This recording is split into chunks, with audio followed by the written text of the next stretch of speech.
आजकल ये भी बड़ी बुरी बीमारी चली है हमारे भारत देश में, ये वृद्धाश्रम नाम की। हम तो इसको बीमारी ही मानते हैं। अरे भैया, हमारे माता पिता जो हैं वो साक्षात भगवान हैं। हमने भगवान को नहीं देखा परंतु अपने माता पिता को देखा है, और हम उनकी सेवा से विमुख हों, हम उनको किसी दूसरे की जिम्मेदारी में सौंप आए। एक मां अपने बच्चे को पालने के लिए 9 माह पहले तो उसको अपने गर्भ में रखती है। कितना भारी कष्ट होता है, ढंग से सो नहीं पाती, रात रात भर जागती है, प्रसव पीड़ा को सहन करती है। गर्भ के समय इतनी भयानक पीड़ा होती है, 206 हड्डियां एक बार में टूट जाएं, उससे कई गुनी अधिक प्रसव पीड़ा होती है। मां उसको सहन करती है। और आजकल के नालायक बालक अपने माता पिता को वृद्धाश्रम में छोड़ते हैं। ऐसे बालक को तो उत्पन्न होते ही मर जाना चाहिए, और मैं तो यहां तक कहूंगा उत्पन्न ही नहीं होना चाहिए जो अपने माता पिता की सेवा ना करे, अपने माता पिता को वृद्धाश्रम में रखे।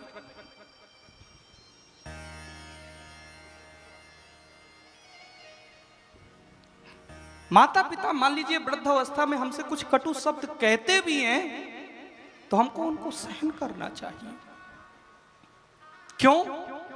जब हम छोटे रहते हैं, माता पिता हमारे कितने प्रकार के उद्यमों को सहन करते हैं। हम उनके वस्त्रों को बिगाड़ देते हैं, शौच आदि क्रिया कर देते हैं, लघु शंका कर देते हैं, फिर भी माता दुलार से पोंछ करके धो करके फिर से उसको सुंदर सुंदर वस्त्र पहना करके फिर बैठालती हैं। हम इतने नालायक हो गए कि जैसे ही बड़े हुए पत्नी आई और हम अपने माता पिता को वृद्धाश्रम छोड़ आए। क्या इसी दिन के लिए माता पिता ने पैदा किया था तुम्हें? ये बहुत बड़ा अभिशाप है हमारे भारत देश के लिए, तो सबसे बड़ा है। क्यों? क्योंकि हमारे यहां मातृ देवो भवा, पितृ देवो भवा, गुरु देवो भवा। आजकल हम लोगों ने जो पाश्चात्य संस्कृति में ढाल दिया ना बालकों का, यह भी बहुत बड़ी बुरी परंपरा है। शुरू से बचपन से ही हमारे बच्चों को शिक्षा देनी चाहिए, और हमें स्वयं यदि अपने बच्चों से सेवा लेनी है तो हमें भी अपने माता पिता सास ससुर की सेवा करना चाहिए। एक बार मैं फेसबुक में पढ़ रहा था, एक पोस्ट मुझे बहुत अच्छी दिल को छुई। एक महिला बोली कि बेटियों को यदि माता पिता की जिम्मेदारी दे दी जाए तो उनको वृद्धाश्रम में जाना पड़े। एक भाई ने बड़ा ही सुंदर सटीक उत्तर दिया, बोले बहन,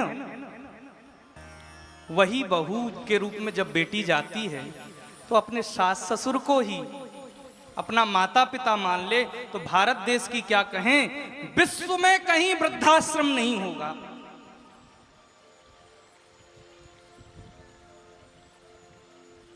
इन सब प्रकार के द्वंद्वों को देख करके श्री नारद जी महाराज और दुखी हुए हैं।